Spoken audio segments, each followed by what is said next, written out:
Welcome to the National Indian Gaming Association's The New Normal, National Indian Gaming Association's 2020 trade show Mission Accomplished. My name is Ashley Cope and I'm the marketing manager for the Indian Gaming Trade Show and Convention. I would just like to share a few housekeeping tips before we get started. Everyone is muted by default except for our speakers. If you have any questions during the presentation, please type them into the question or chat box and we will bring them up at the end. And this session will also be recorded and available in our website after. Now, without further ado, I would like to introduce Victor Rocha, Conference Chairman of the National Indian Gaming Association. Thank you, Ashley. Good morning, everyone. Good afternoon. I apologize. First of all, welcome back. As you probably know, we were in Las Vegas last week, and we were very happy to tell everyone that it was a success.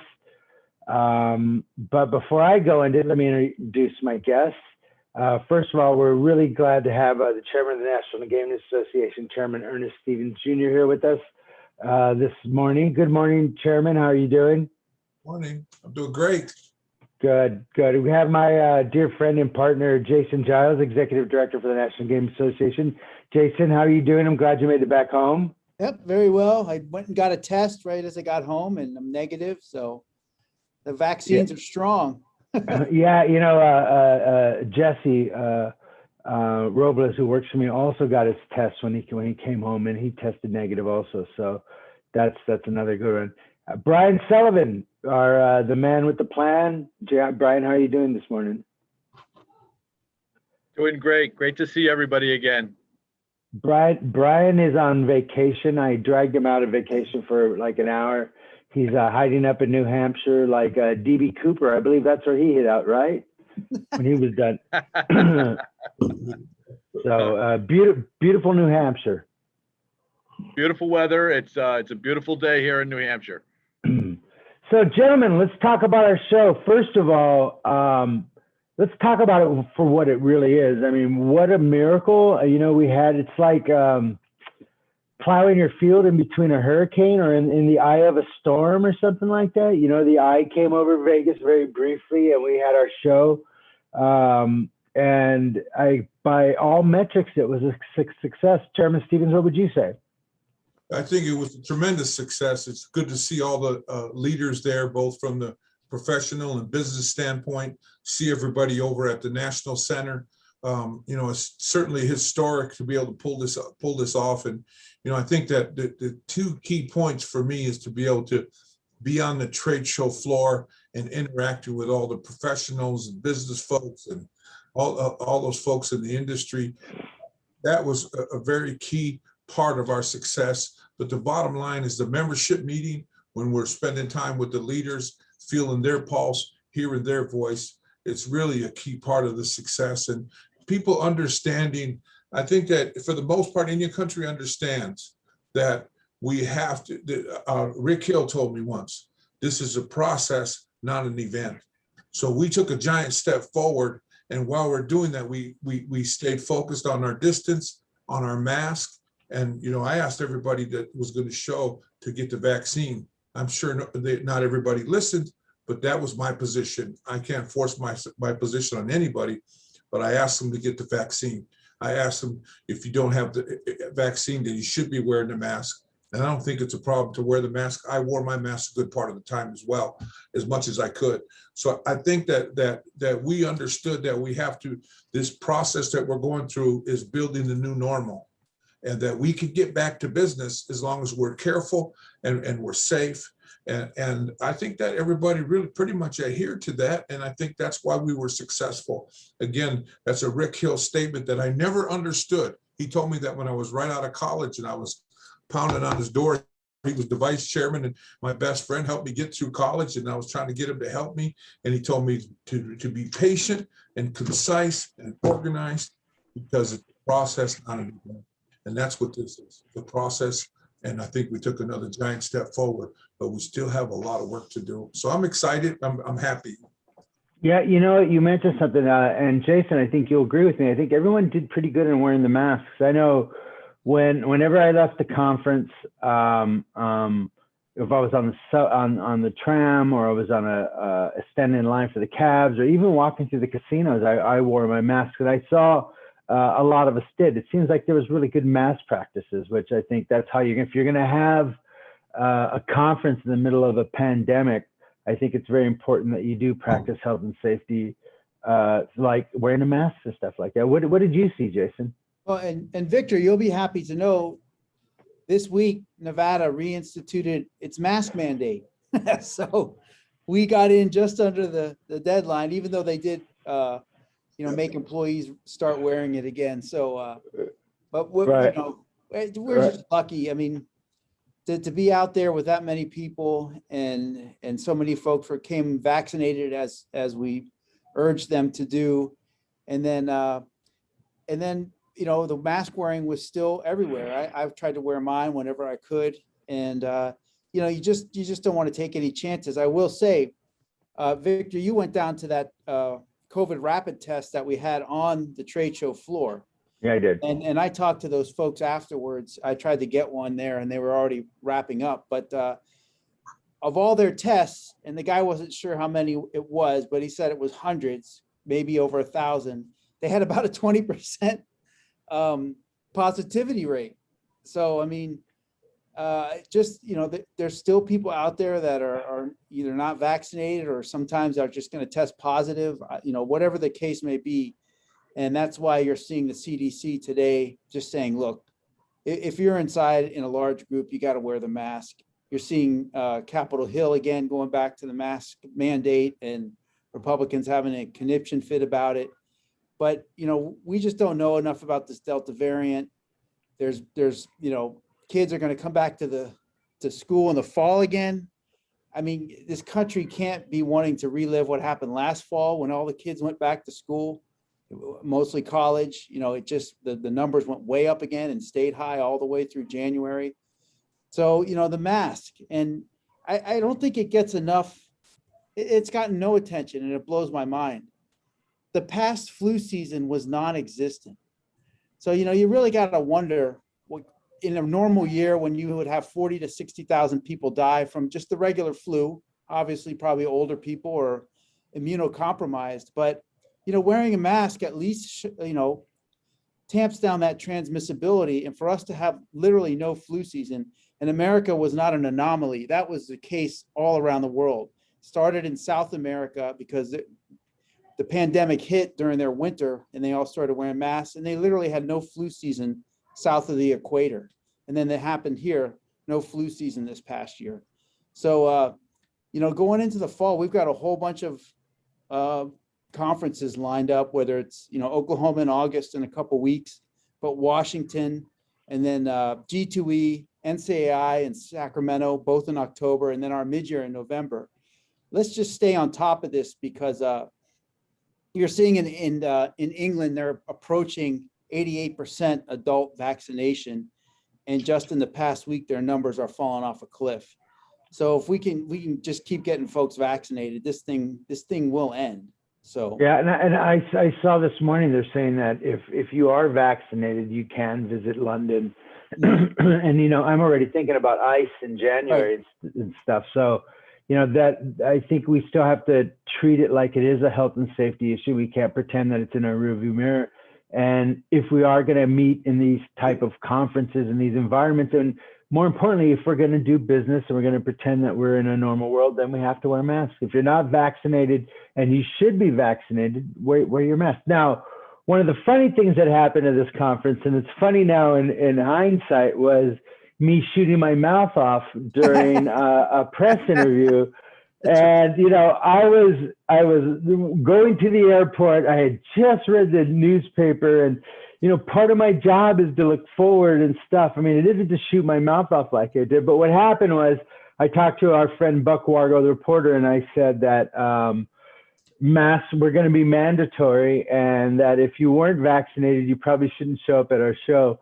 I said that before I got on the airplane, and when the airplane landed, my phone was blowing up. And the best part about it, honestly, for me, was the fact that Chairman Stevens, who I talked to on the phone after he got done screaming, and unfortunately his voice was hoarse, so he sounded very empathetic. And he said, Vic, don't worry about it. We got it. Everybody knows you're out of your mind. So, don't worry about it.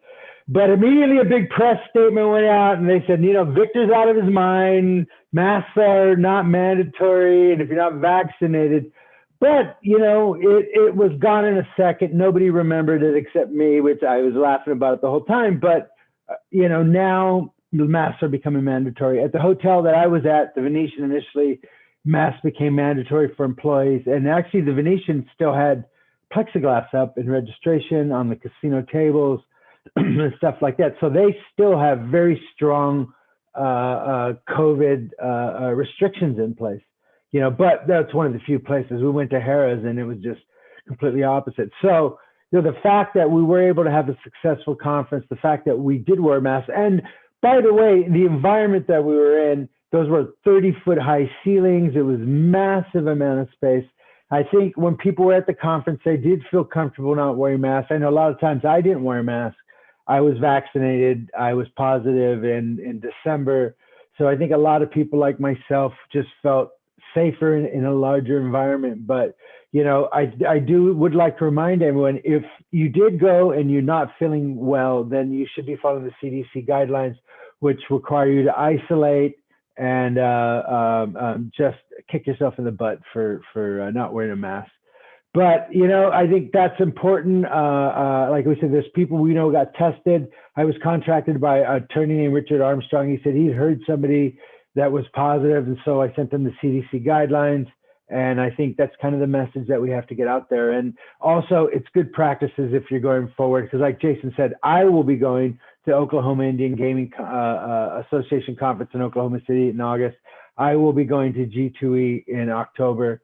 And I'm pretty sure we'll be practicing the same health and safety guidelines. So very important part of going forward is that we not only take care of ourselves, but we take care of our family, taking care of our tribes, and taking care of our businesses too. So that was the good one.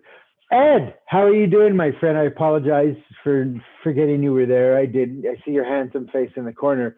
How was the attendance, Ed? It was amazing to me, man. When on Friday morning, I started checking my emails, looking for cancellations, and I didn't see any. I had like one speaker. By Monday, that's usually a good telltale sign if people are going to back out. They have the morning and stuff like that, but that wasn't the case. It just seems like everybody who promised we're going to be there, with the exception of one or two people, everyone was there. Did you mean Brian? I meant Brian. Yeah, I meant Brian. Okay. Did I say Ed? I meant Brian. All right. Ernie was right. You are out of your mind, Victor. I am out of my mind. I'm still exhausted. If you guys knew. Okay.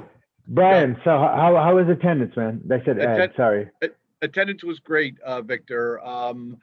We really had a wonderful event. Months ago when we decided to go to Caesar's Forum, it was kind of challenging to be able to put everything together and get it done when we normally have a year to put everything together. And Victor, I remember speaking with you when you were saying we're going to be talking about the business of gaming and the recovery, with business of gaming. And I think that was mission accomplished on there.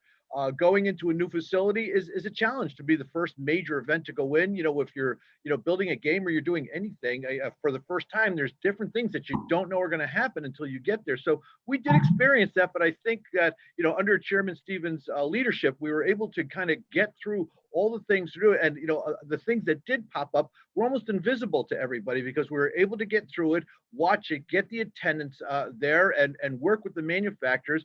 And I did see some of the quotes in the articles from IGT and the Balance. They had a great show, and a big portion of Indian country was there, but many of the commercial folks were there too. So I think the business was there, from Indian country all the way through to commercial gaming. The business was there, and all the participants, whether they were exhibiting or attending, really experienced a great event. Yeah, and you mentioned something briefly about the press. We probably got more press that I've seen in the last 4 or 5 years. I think the fact that we were the first ones out of the gate, the fact that we were in Vegas, the fact that it was successful, I think all the press also were chomping at the bit to start writing about the business of gaming also. So I was really surprised at how much press that we generated, and all of it was really, really good. But going back to the attendance, I was really shocked. On Tuesday, when we had the deep dive sessions on sports betting, they were just really well attended. As a matter of fact, we didn't expect it to be that successful. So, you know, I was really excited by the attendance on Monday, and then Tuesday was just absolutely packed. Everybody was there for business. Everybody was, you know, with the exception of one or two sessions towards the end of the day, everyone is just very well attended. I was very excited about that. Jason, what did you think, man? Yeah, I mean, the attendance figures got away from us a little bit in terms of, you know, there were numbers being out there, you know, close to 8,000 and all this. But, you know, again, it was highly successful. And I know that what vendors and repeat customers want to know is, you know, what was it? And, you know, we were definitely over 6,000.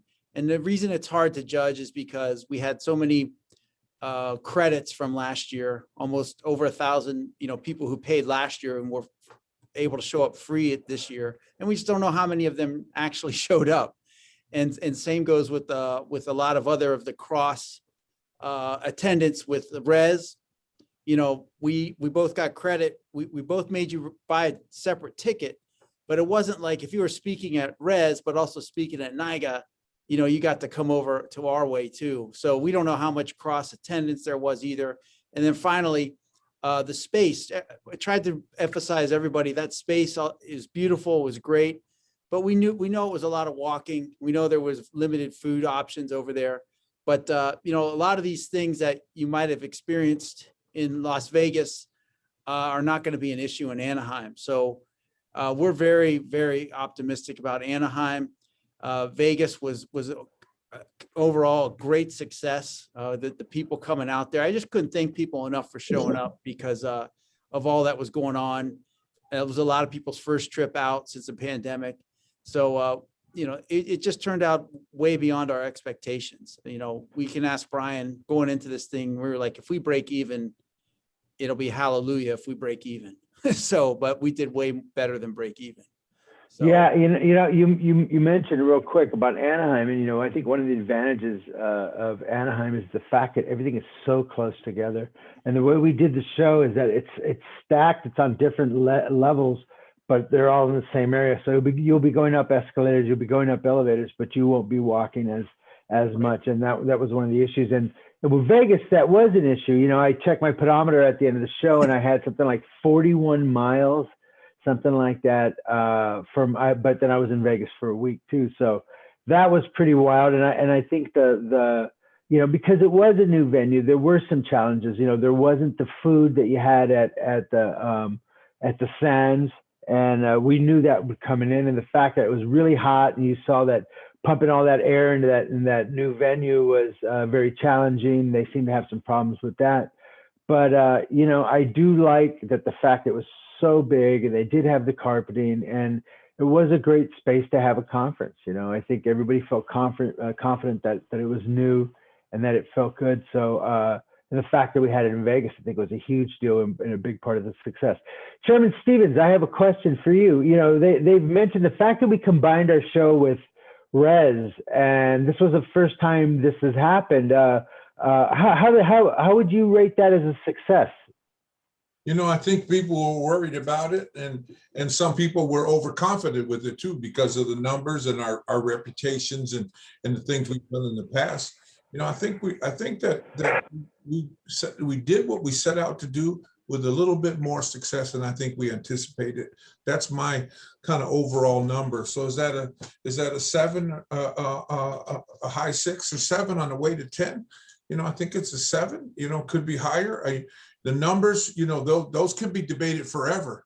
But the bottom line is we had lots of folks, and we had a lot of people working hard. We had people seeing each other, talking to each other for the first time. We have people doing business. I really think it was tremendously successful. And I said right from the start, I told folks, if you don't have a vaccine, you shouldn't be here. And you should wear the mask. Everybody should wear the mask where they can. And so I was a little bit over the top, not quite as over the top as what did you say, shooting my mouth off? I love that. I shoot my mouth off. I did, man. I almost blew my head off. And I think that, what we did there, I could have lived with that if that was mandated. If that was within the CDC guideline, I could have lived with that because for the most part, I wore my mask and kept it nearby always. So I think that, sometimes, you look back in history, people out of their mind have made some of the greatest. I consider myself more like John Brown insane. You know what I mean? Okay. I have a mission, I have a vision, and no one's going to stop me. So I consider myself in that kind of insanity, so. And the other part about it is if you are out of your mind, there's a whole bunch of other tribal leaders. If that's all it takes, I think you have a few more characteristics to get that status. Yeah, I think. That's all it takes. There's a whole bunch of tribal leaders are out of their mind because there's a whole bunch of people want us to have those masks on. They wanted us to be social distant. They wanted us to be careful. So you really weren't if nothing else, not for that reason anyway. So I was ahead of the curve, as my we like to kindly say it. You know what I mean? I think that we got through this thing, with some bumps and bruises, but I think that the tremendous success, interaction, and the beginning to rebuild towards the new normal, I think that far outweighs it. And I think that people were excited and they're happy. And we're getting back on our feet again. Some of the legislative stuff we did this all with social distance. We did that all careful, but we got to speak and hear our voice. We got tribal leaders able to speak to us, to tell us what they need, to ask the kind of questions they needed to ask. So, legislative summit, we had Paul Rivera from the White House. This is an Indian man who born and raised in Indian country and went to Washington, D.C. and now he works for Joe Biden, President Joe Biden. So he got clearance to come out and see us and speak to us. Sequoia was there. We most importantly, though, the tribal leaders were there. That's the bottom line, and that's the voice. That's the pulse we feel, and we were able to do that. So I think we really have to be excited about that. And again, there were some drawbacks, but I think again our success outweighed that. I think other than the membership meeting and hearing the tribal leaders' voice, I think probably my high point was watching Richard Elm Hill he got some help obviously, but do that picture. And that song, "It's Why I'm Easy," that's Rick Hill's song, man. It's so powerful. It's mysterious, and to watch him speak to that and to watch those pictures. I mean, I don't want to be that guy that's on camera emotional. I'm an emotional person, and I think it's okay to cry, but I think there's a time for that. And so I had to really get to show some self-discipline to not be able to watch that with tears streaming down my face, because it was very, very emotional, very powerful. And Gay Kingman Wapatos is an amazing lady, and to be able to recognize her and to add Rick's name to the Sovereign Warrior recognition, that was, again, I don't know if everybody really understood that, but I made a little bit of a autocratic decision because everybody loves Rick Hill. Everybody knows where he comes from. But we didn't have time to do that. We didn't want to do 100 speeches and giveaways and all that stuff. We just wanted to celebrate. And I think that the presentation made by Richard Elm Hill, his son, by his colleague, Danny Tucker, and Gay Kingman Wapato, I think it was perfect. Certainly, I cried in my heart throughout the whole thing.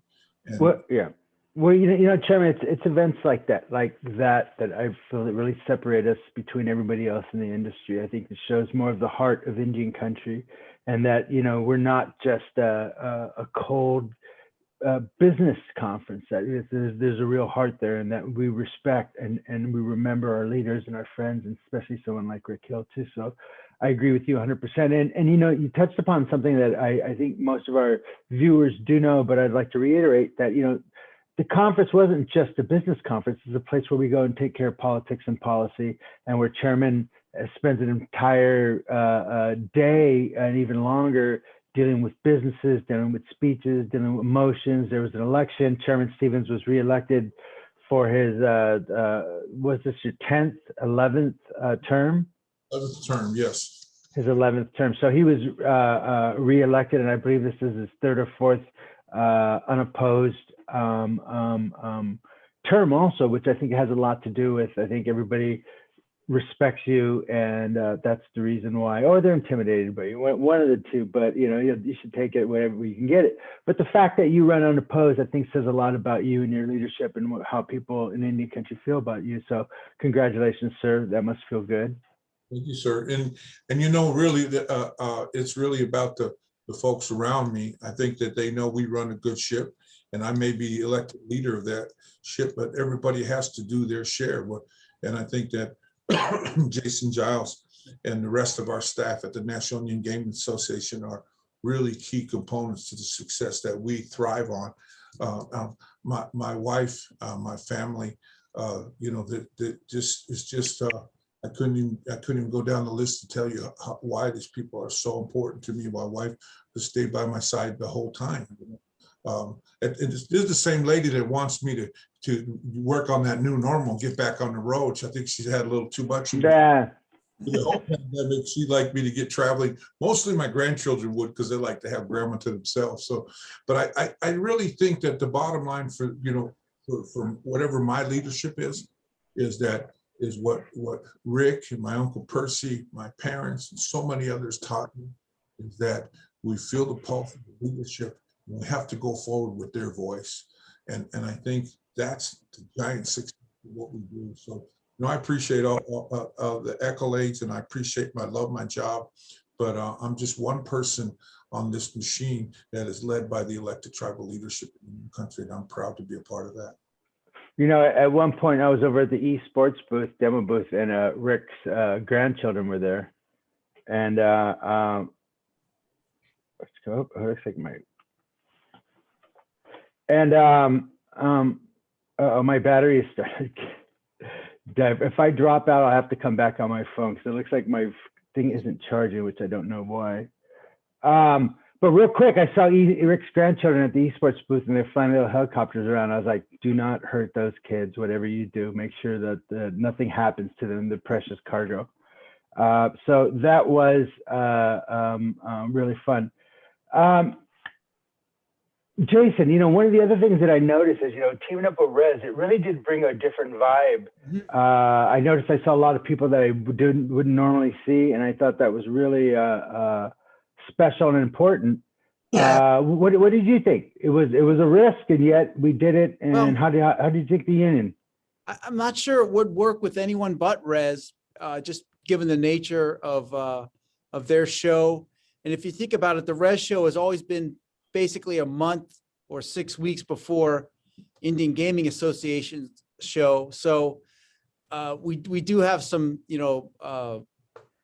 working with them and cross promoting our shows. But, I know the attendees loved it. It was great when our trade show floor closed, or even at night, to hop over to Paris and Bally's and see what was going on there. It really worked out well. I don't know if that's some kind of model moving towards the future. I think our show has got enough room to expand where we can just, take over any place that we start to go to. But, NCIAD, I still owe them a call to thank them for everything, because remember, they had all that space was under their reservation, and they did that last year during the pandemic. So kudos to them for thinking way ahead, and just, luckily getting the right timing on that one. But, who knows, maybe we start to just, have folks come to our show in terms of some smaller regional organization or other Indian nonprofit organizations that we can just, have come piggyback off on our show and use our space.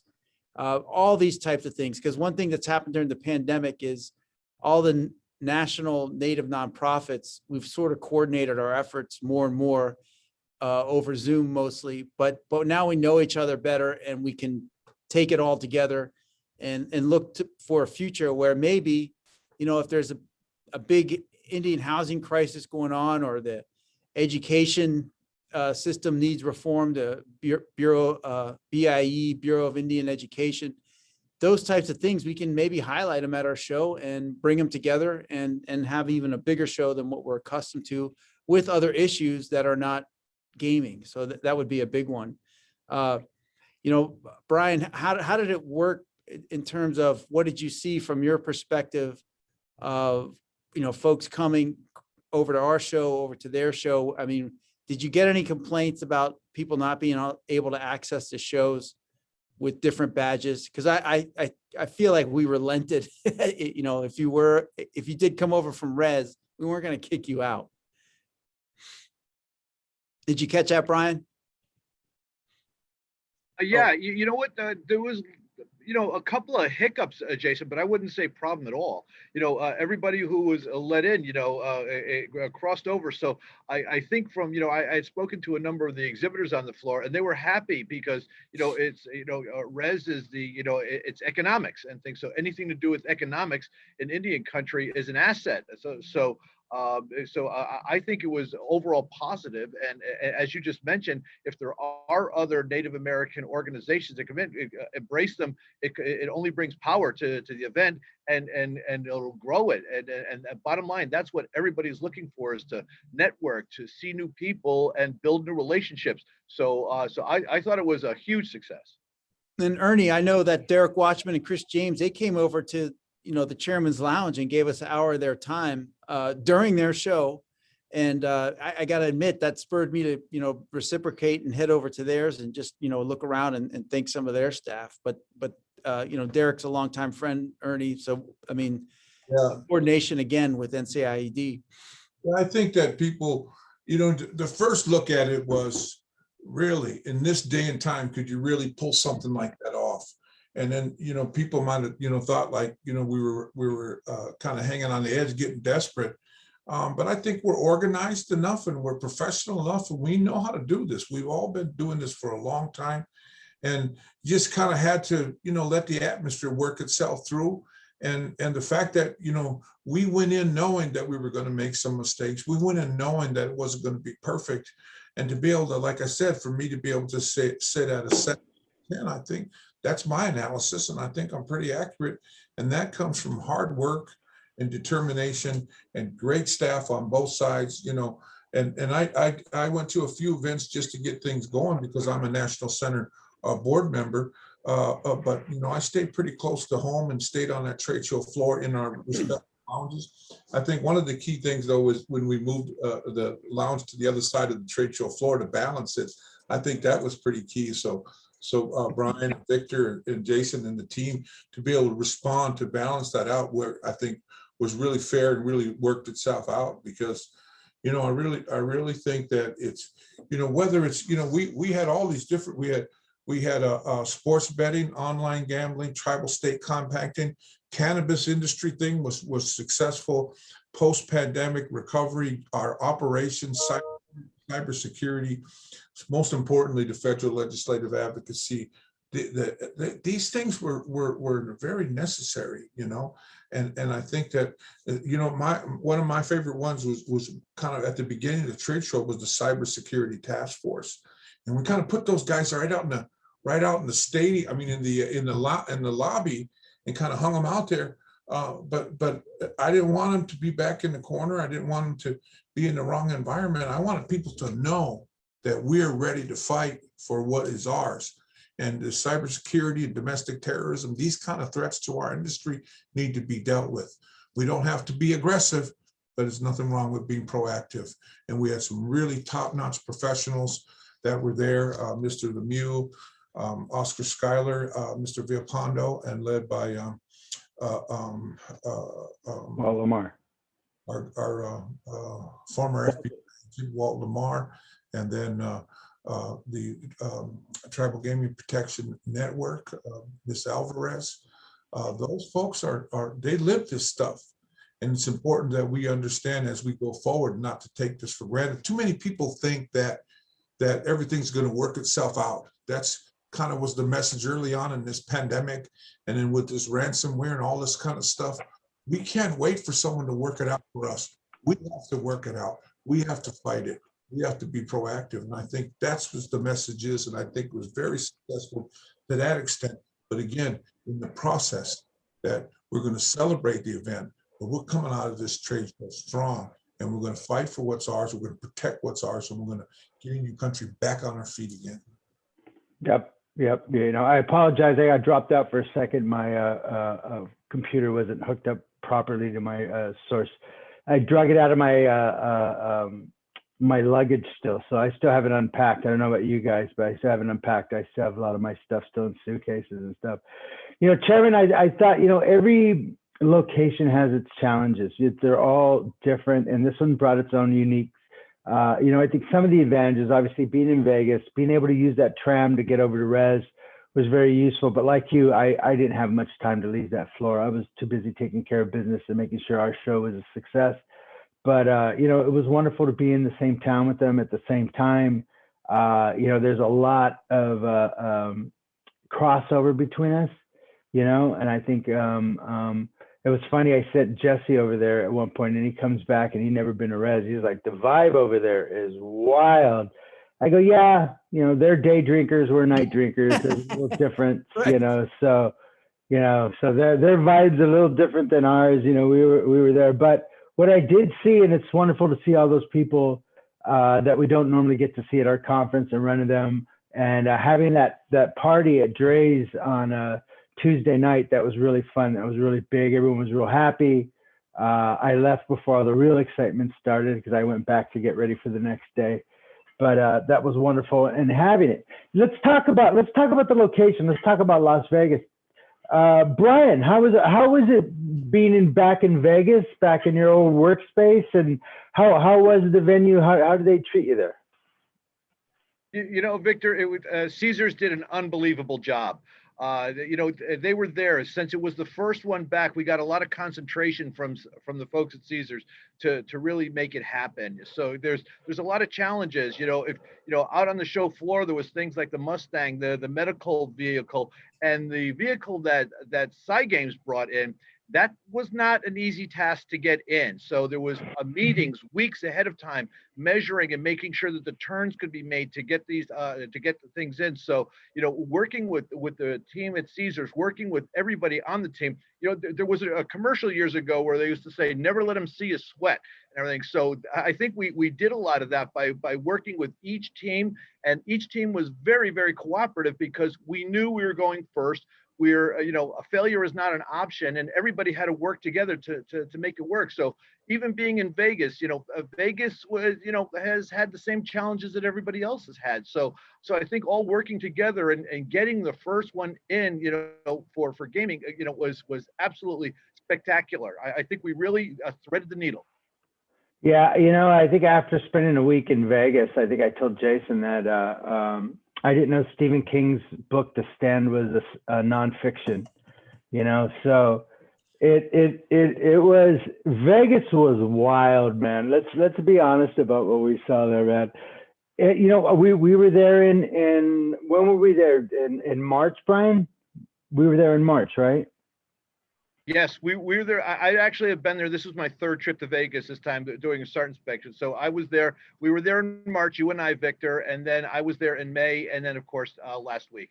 I was there. Yeah. Chairman Yeah. too. Chairman was there about a week or so before the event. The crowd in Vegas was wild, man. Those guys were like nonstop partying in the alleys, in the streets, in the lobbies, in the hallways, and you know, maybe because I don't drink, maybe I'm more aware of that atmosphere. But in one ways, it was fun and it was exciting. I think one of the advantages of having the conference so far in the back is that took us out of that world. For during the daytime, we can concentrate on business. It was more about business and less about partying. But at night, when you walk through there, that place was just wild, man. I'd walk down to the strip. It was crazy. That you know, that element is still there, and the fact that they waited till the evening time for the most part, that's another sign that we made it.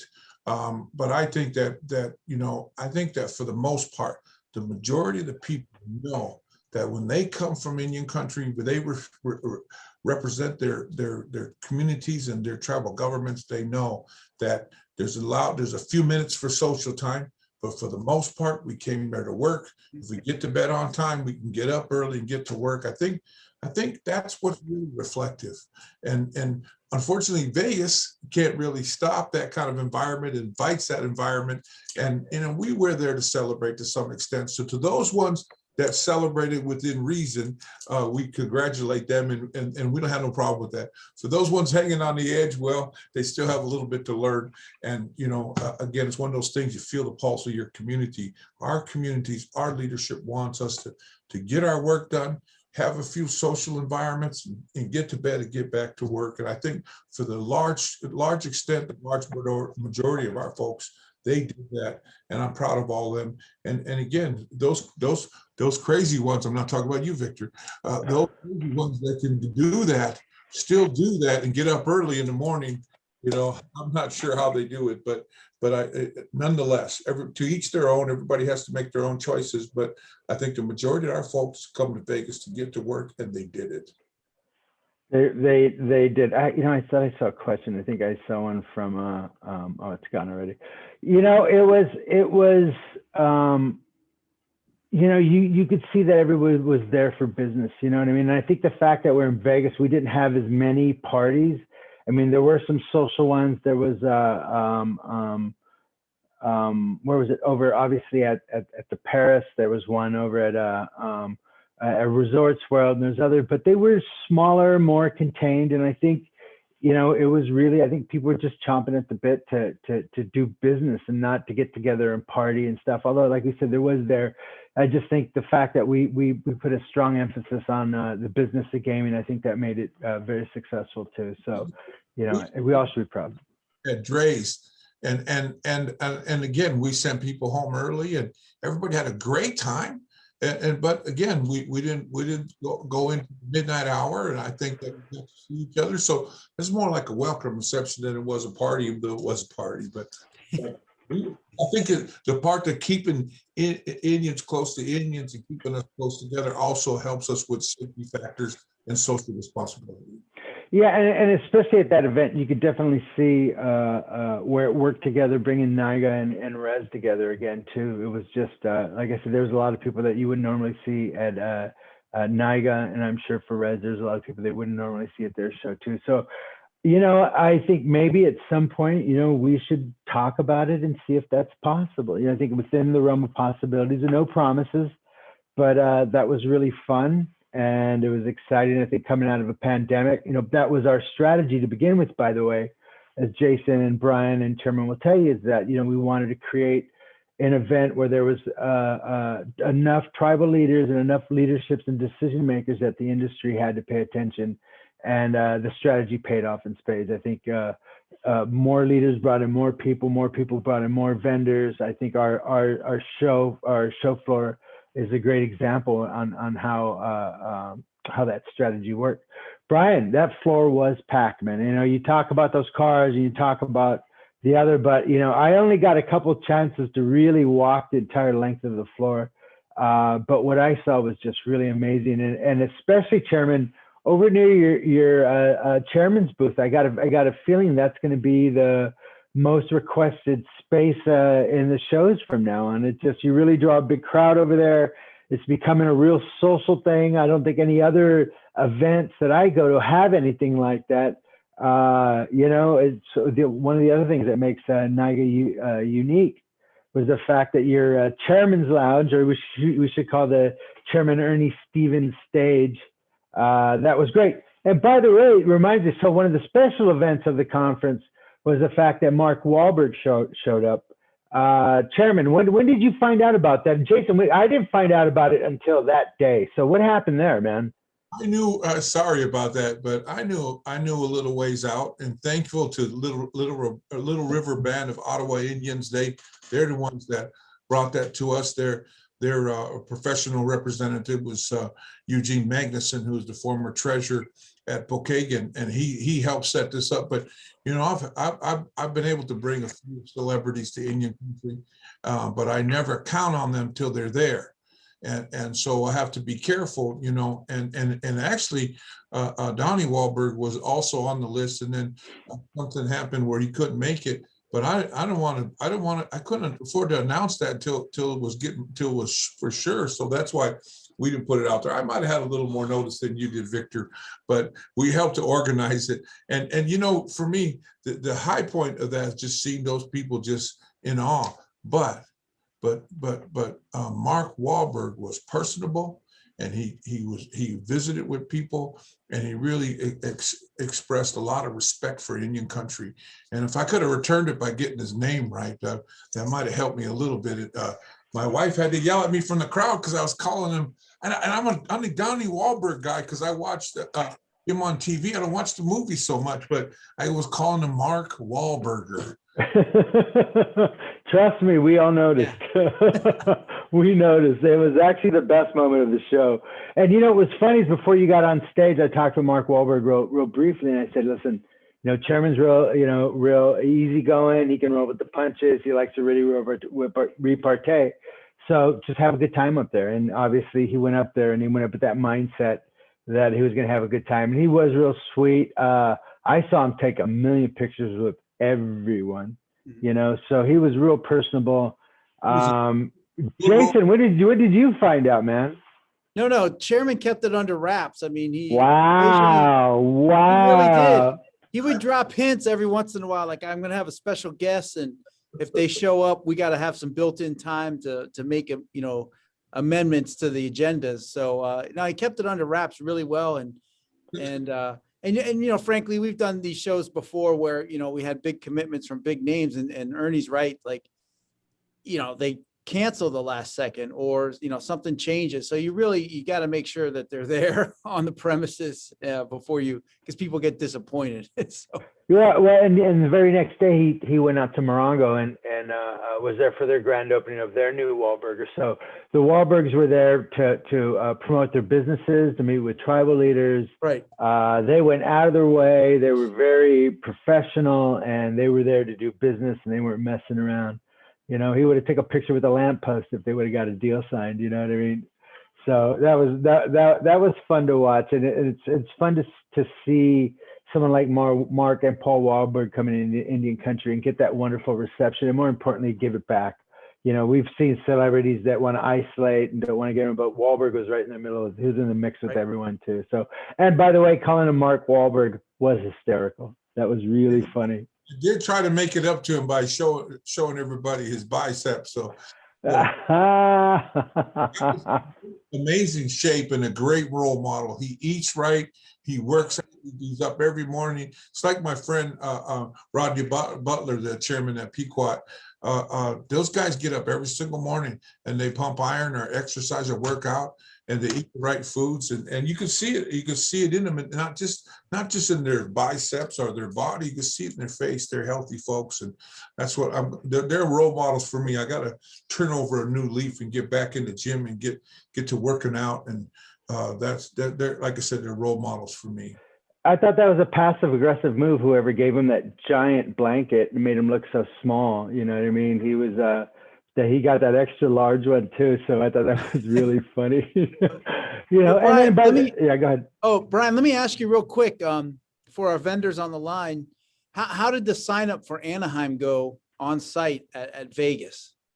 It went very, very well. At this particular show, we had about 80,000 square feet of space. So the signups are about 55,000 square feet for next year already. So it's already gotten, it's very successful. We got a real bounce out of the success of this event has bounced into Anaheim. So, you know, we're really expecting, you know, Anaheim, you know, to be, you know, we're getting through the pandemic, but this is going to be the new. And so we're really excited about it. And a lot of folks have already signed up for the same size booths they've had in the past. So it's that's a testament to the overall success. Yeah, I can't wait personally as a Southern Californian, having it really nice close to my house. And I think for a lot of people, the fact that it's going to be Disneyland, I hope they bring their families, come in a little early, spend a little time, enjoy the best of Southern California. So, Brian, when exactly is our show? Our show is in April, and so now we're earlier. Correct. Well, it's right in That's pattern. interesting. We're getting back into the pattern. So it's the April dates of April 19 to 22, and information will be going out about it. You know, if folks want to sign up, they can sign up right now for space. You know, with Ed Gallo had a little knee surgery yesterday, or he would have been with us today. But other than that, I think things are moving right along. People are excited. They want to get right back in and start again. So in my tenure, we've never been to Anaheim before, so it's going to be a new and exciting place. You know, Disney is across the street, Knott's Berry Farm is there, so there's a lot of entertainment. There's a lot of reasons to be a part of the event. A lot of folks are excited about being in Anaheim, so all systems go. Hey, Brian, Well, yeah, go ahead. Go ahead, you- Jason. Brian, could you get those parks shut down during our sessions though? Could you have them close them up? My request. Your request. Yeah. Yeah, and will we be Brian able to froze. use Disneyland for special events and stuff like that? I think that would be nice, right? Well, I know they have the Disneyland town outside that they have for special events, so there are spaces to do that and stuff. There's a lot of folks there, and some will get there early and some will stay late. But I think that's amazing. I know that I'm going to be either early or late because my wife will not leave that town without going to Disneyland for sure. Right.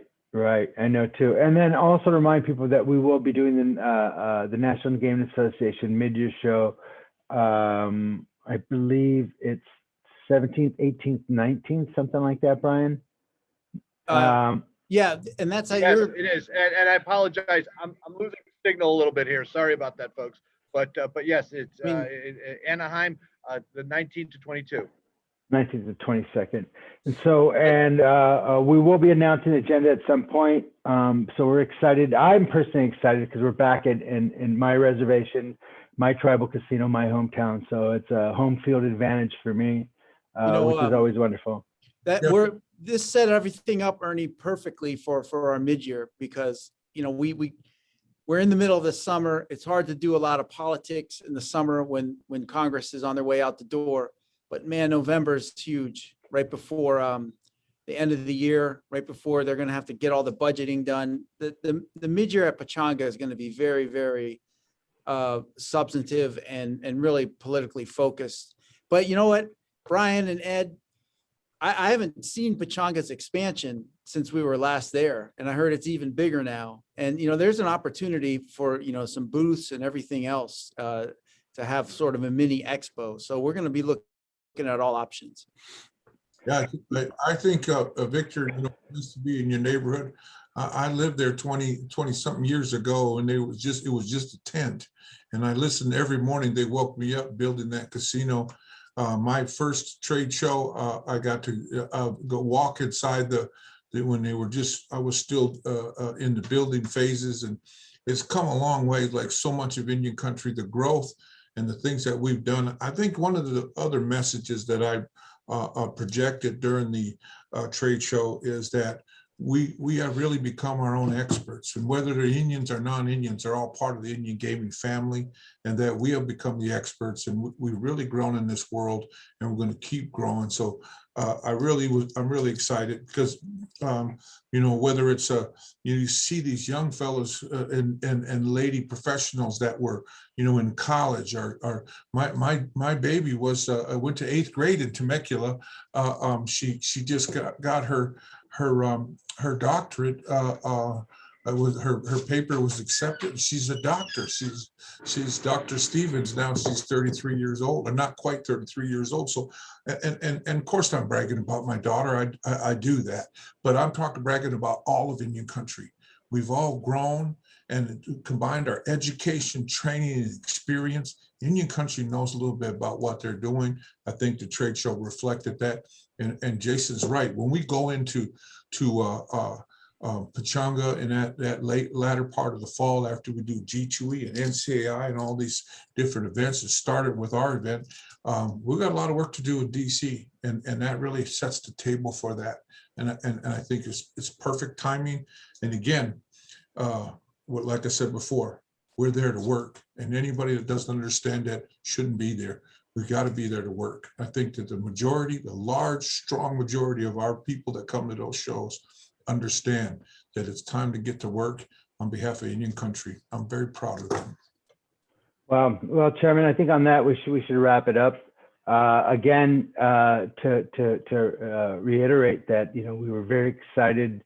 We were very nervous going into Vegas, and we left Vegas walking on clouds. We were happy to see our friends, our people, and our partners to do business. So we were very excited about that. Jason, would you like to wrap up before we go? Like to say something? Our heartfelt thanks to everybody who showed up. There's not enough thank yous that we can send around, other than we're going to look into the future here, and we're going to get, you know, the value for our vendors. We're going to get the value for our associate members, and you'll see some of that in Anaheim. But this break of COVID, this trade show out of nowhere, has really helped focus us on what we need to deliver to our vendors and our attendees. We're going to do that at mid-year. If you can come to mid-year, Pechanga's got the room. Temecula has the room now. I mean, did you ever think of that, Victor, that Temecula would be a destination city? No. Yeah. And it's a beautiful place. It's a beautiful place. So if 2,000 people show up at our mid-year, we can handle it. So yeah. So we're looking forward to that. But otherwise, Chairman Ernie, we're going to see everyone at NCAI and G2E in October, and we can thank them again and get them ready for our November mid-year. Right. And Brian, would you like to say goodbye to our guests and a little word of encouragement?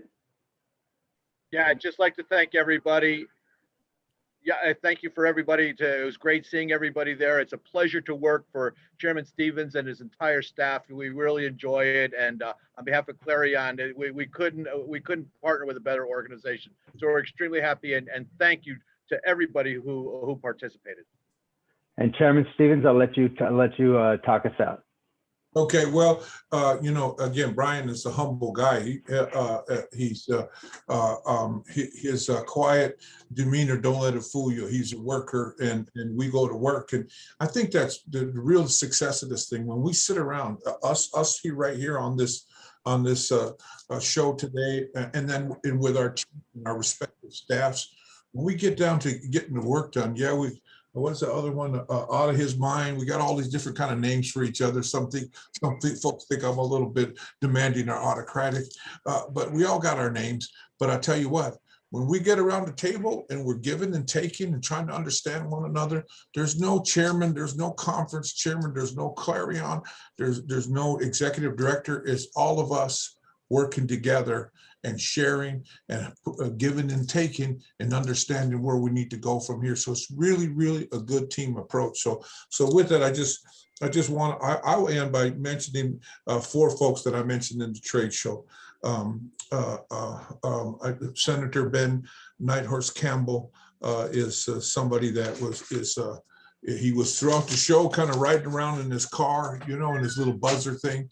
And he's a tremendous advocate, a tremendous person, a voice in Washington, D.C., and a great friend of mine. And again, he was there, even though he was in his car, every step of the way, he was there in this little machine that he had to ride around. He's had some back problems. Joe Garcia didn't make it, but we did honor him in our